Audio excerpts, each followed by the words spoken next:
Maplewood High had been abandoned for decades. Built in the early 1900s, it was a grand building with Gothic architecture, stone gargoyles perched on the corners, and tall arched windows.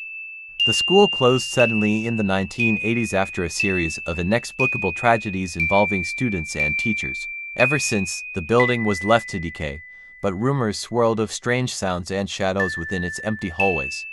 Local legends claimed that the souls of students who met untimely deaths still roamed there. One rainy October night, a group of friends Maya, Jamie, Lucas, and Sarah decided to break into Maplewood High for a thrill.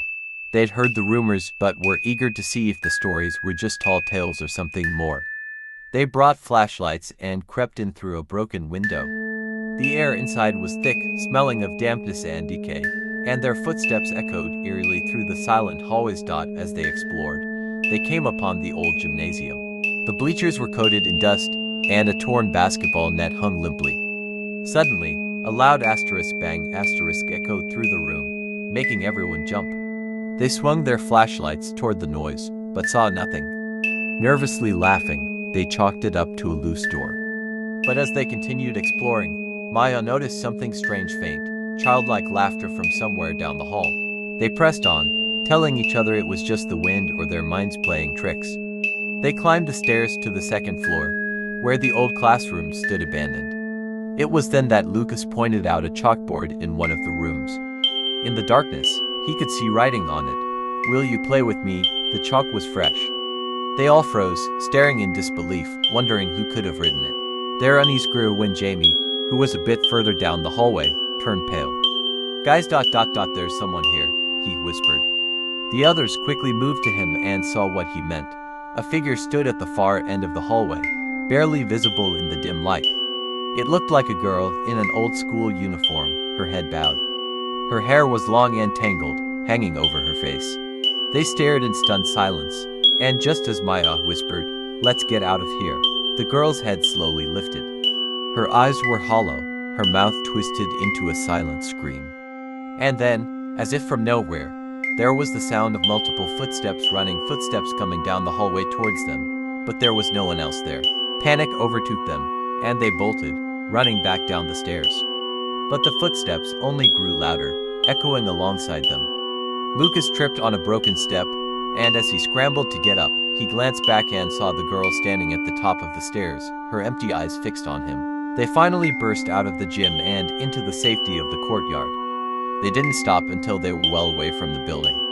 Heart pounding, Maya glanced back at Maplewood High, now silent and still. But as they looked back, they could see her, that same girl, watching them from a cracked window, a faint smile on her lips, as if to say, "Come back soon, asterisk."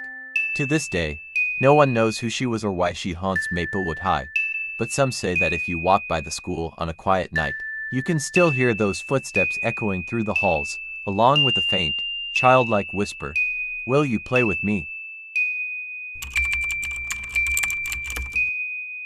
Students called it Ridge Hell High asterisk, a name half-jokingly passed down through generations. Every town had its local legends, but Ridgewood's tales went beyond ghost stories and spooky pranks. The school building was older than the town itself. Its foundation had been part of an asylum before it closed down under murky circumstances. No one talked about it much, but students swore that you could sometimes hear faint echoes from beneath the floors, like distant cries or whispers calling out for help. Some said the walls themselves listened to the students, and every year there seemed to be a new tale of someone who disappeared without a trace. One cold October night, a group of friends, Casey, Miguel, Emma, and Liz, stayed late to finish up a school project. They were the last students there, and as the final bell rang out, signaling the building's closure, they felt an eerie silence settle around them. The halls, usually filled with laughter and noise, now felt suffocating, as though they were closing in around them.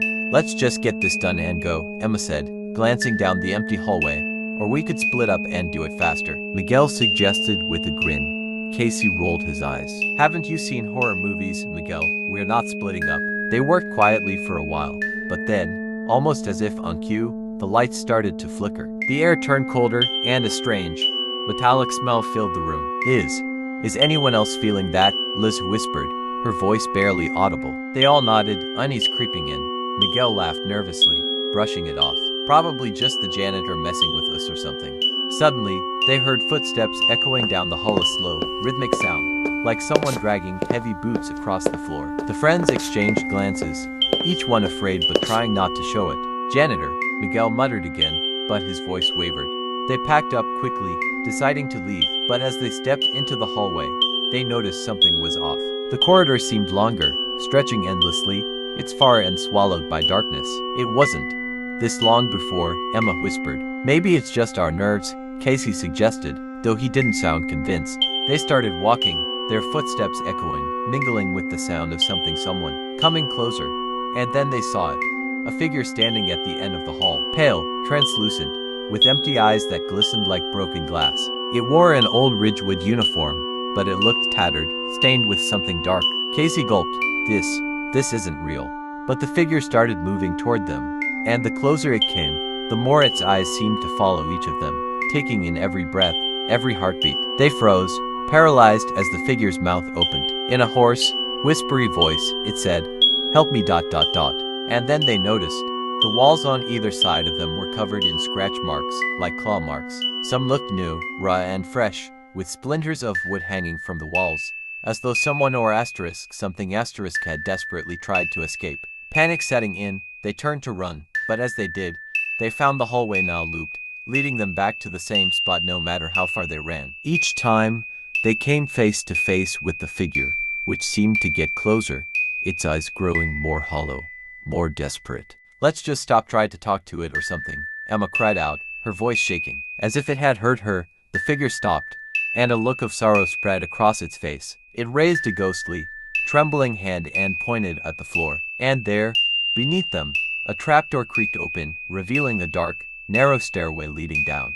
A strange pull came over them, and though they knew they shouldn't, they descended one by one. The air grew colder, more suffocating, and the smell of rot intensified. At the bottom, they saw rows and rows of desks from another time, each with a name carved into it. One of the names caught Liz's eye. She froze, staring at the desk in horror. It was her own name, scratched into the wood with deep, jagged letters, as if it had been there for decades.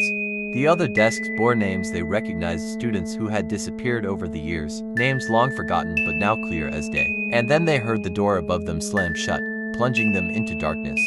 And Ridgewood High waited patiently for the next group to stay late. In the silence, the last thing they heard was the soft, faint whisper of a voice, "Stay with us."